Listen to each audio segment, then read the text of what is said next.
कर्नाटक के विधानसभा चुनाव में कांग्रेस पार्टी ने प्रचंड जीत हासिल की है। 224 विधानसभा सीटों में से 135 सीटों पर बम्पर जीत के बाद अब कांग्रेस पार्टी कुछ अहम रणनीतियां बनाने जा रही है।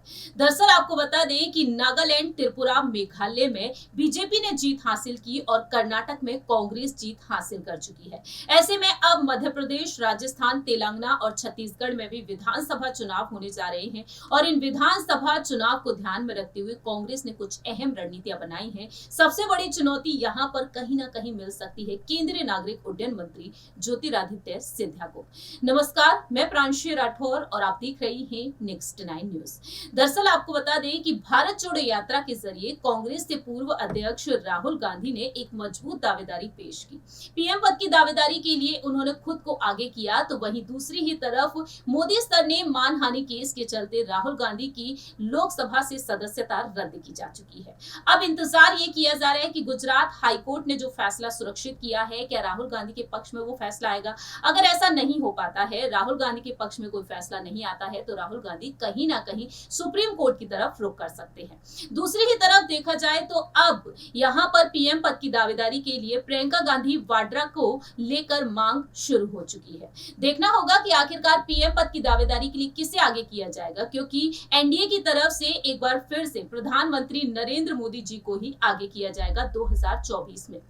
इसी बीच देखा जाए तो ज्योतिरादित्य सिंधिया और उनके विधायकों पर कहीं ना कहीं देखा जाए तो एक बड़ी आफत आती हुई नजर आ सकती है। दरअसल आपको बता दें कि विधायकों के टिकट काटे जा सकते हैं। सीएम शिवराज सिंह चौहान पहले ही चेतावनी दे चुके हैं कि अपने अपने प्रभावी क्षेत्रों को मजबूत कर लीजिए, नहीं तो टिकट काटा जा सकता है। और कर्नाटक में जिस तरीके से बीजेपी ने हार का सामना किया है, उसे देखते हुए कमलनाथ का कहना है कि बीजेपी खरीद फरोख्त कर सकती है।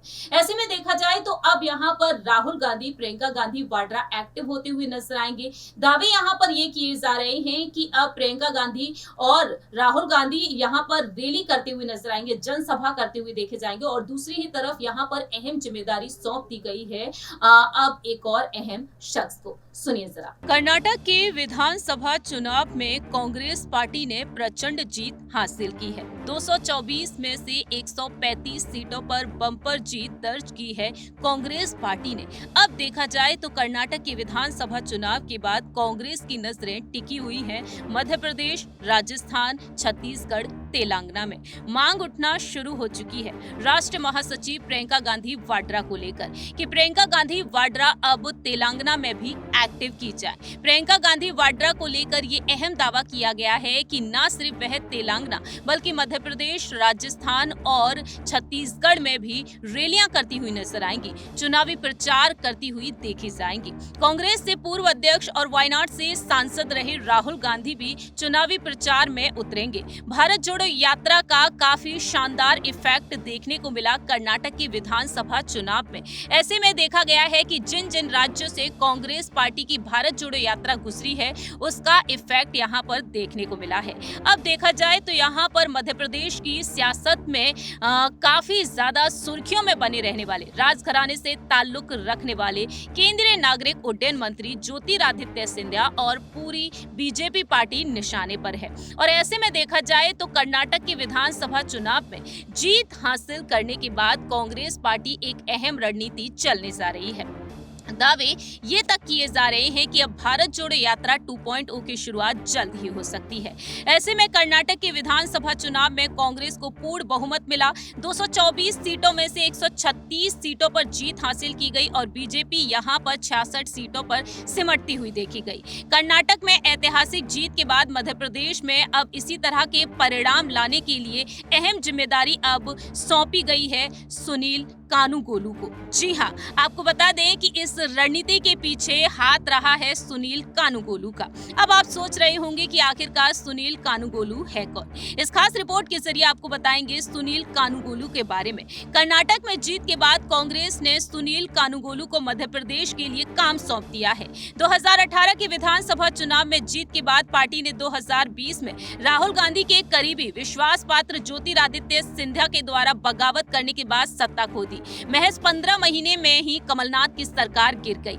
अब देखा जाए तो ज्योतिरादित्य सिंधिया और उनके समर्थक विधायकों को चुनौती देने के लिए आ चुके हैं सुनील कानूनगोलू, जिनको लेकर दावा किया जा रहा है कि केंद्र राज्य में शिवराज सिंह चौहान की सरकार को घेरने के लिए कर्नाटक जैसा अभियान वह तैयार करेंगे। दरअसल आपको बता दें कि पार्टी के दिग्गज नेता जेपी अग्रवाल, कमलनाथ, दिग्विजय सिंह दोनों मध्य प्रदेश के चुनाव में जीत हासिल करने के लिए जमीनी स्तर पर जुड़कर मुद्दों पर काम कर रहे हैं। दिग्विजय सिंह विधानसभा क्षेत्रों में पार्टी का किला संभालते हुए देखे जाएंगे। वहीं दूसरी ही तरफ कमलनाथ जिलेवार पार्टी को मजबूत करते हैं।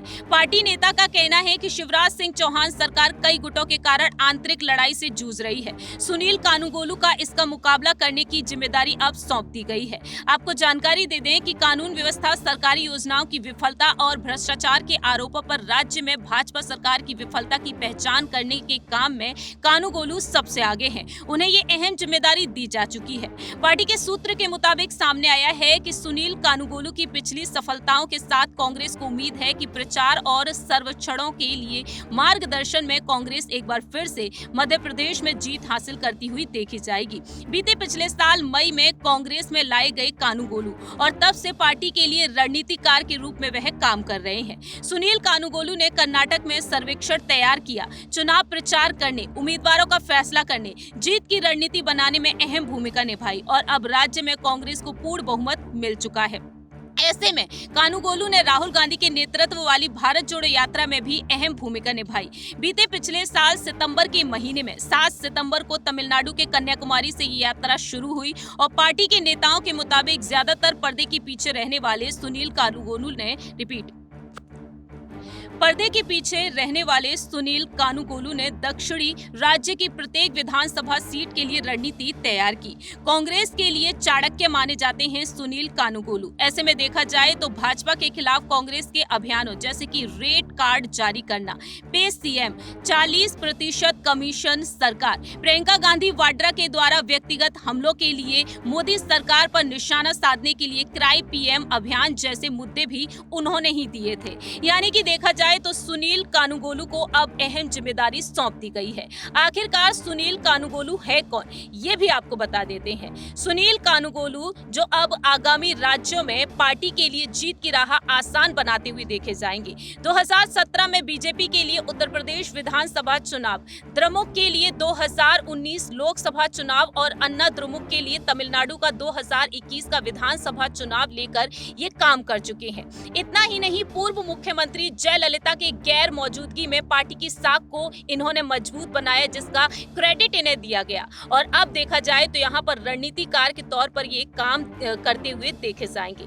2014 में सुनील कानूनगोलू ने नरेंद्र मोदी जी के चुनाव के अभियान में अहम भूमिका निभाई। बीजेपी के लिए एसोसिएशन ऑफ बिलियन माइंड्स इन्हें बनाया गया, यानी कि एबीएम बनाया गया, जो बीजेपी के लिए रणनीति बनाने वाला वॉर रूम की तरह होता है। उत्तर प्रदेश, उत्तराखंड, हिमाचल प्रदेश, गुजरात और कर्नाटक चुनावी अभियान में एबीएम का नेतृत्व किया था। एबीएम का नेतृत्व इन्होंने ही किया था। इन सभी चुनावों में बीजेपी ने जीत हासिल की और एकमात्र बड़ी पार्टी के तौर पर उभरी है। ऐसे में देखा जाए तो सुनील कानूनगोलू, जिन्होंने 2017 में उत्तर प्रदेश, गुजरात, हिमाचल प्रदेश, कर्नाटक, उत्तराखंड के पिछले विधानसभा चुनाव तक जिम्मेदारी को बखूबी निभाया। सूत्रों की माने तो ये सामने आया है कि भारतीय जनता पार्टी को जिस तरीके से जीत हासिल हुई। सुनील कानूनगोलू का जन्म बेल्लारी जिले में हुआ। इनकी प्रारंभिक पढ़ाई बेल्लारी में हुई और आगे की पढ़ाई के लिए ये चेन्नई चले गए। तो देखा जाए तो राजनीति की दुनिया में सुनील कानूनगोलू का एक अलग ही वर्चस्व है और अब ये रणनीतिकार के तौर पर नजर आने वाले हैं। देखना यहाँ पर ये दिलचस्प होने वाला है, क्या वाकई में कांग्रेस पार्टी सुनील कानूनगोलू के चलते अब मध्य प्रदेश की सियासत में जीत बोलती हुई नजर आएगी, क्योंकि देखा जाए जिस तरीके से यहाँ पर कई ऐसे रणनीतिकार हैं जो लगातार यहाँ पर सुर्खियों में बने रहते हैं। जानकारी दे दें कि कर्नाटक के बेल्लारी से ताल्लुक रखने वाले 40 वर्षीय सुनील के पिता कन्नड़ भाषी और मां तेलुगु भाषी हैं। चेन्नई से प्रारंभिक शिक्षा इन्होंने ली और हायर स्टडी के लिए ये अमेरिका चले गए। फाइनेंस और एमबीए में मास्टर्स की डिग्रियां इन्होंने हासिल की है। मैनेजमेंट कंसल्टिंग कंपनी मैकेंजी इतना ही नहीं, इन्होंने मैनेजमेंट कंसल्ट रिपीट इतना ही नहीं, जानकारी के लिए आपको बता दें कि इन्होंने मैनेजमेंट कंसल्टिंग कंपनी मैकेनिजी को भी ज्वाइन किया। 2009 में अमेरिका से ये लौटे और राजनीति के क्षेत्र में एक रणनीतिकार के रूप में इन्होंने कदम रखा।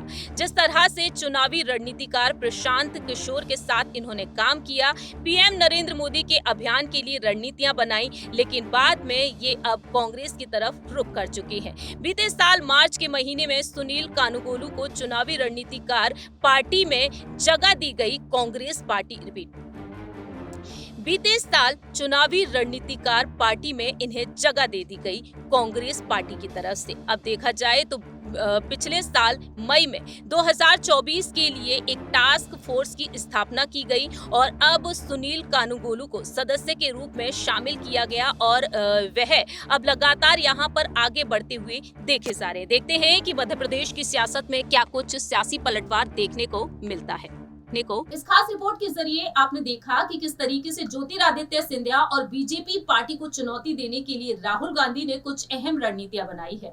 अब यहाँ पर यही देखना होगा कि ज्योतिरादित्य सिंधिया जो दिल्ली से लेकर मध्य प्रदेश की सियासत में लगातार एक्टिव हैं, ग्वालियर चंबल संभाग की जिम्मेदारी उन्हें सौंप दी गई है। अब देखना यही होगा कि आखिरकार ज्योतिरादित्य सिंधिया इस चुनौती का सामना कर पाएंगे कि नहीं, क्योंकि 2018 में सिंधिया की अगुवाई में कांग्रेस ने चुनाव लड़े थे, लेकिन मुख्यमंत्री कमलनाथ को बना दिया गया और 2020 में वह भारतीय जनता पार्टी में शामिल हो गए।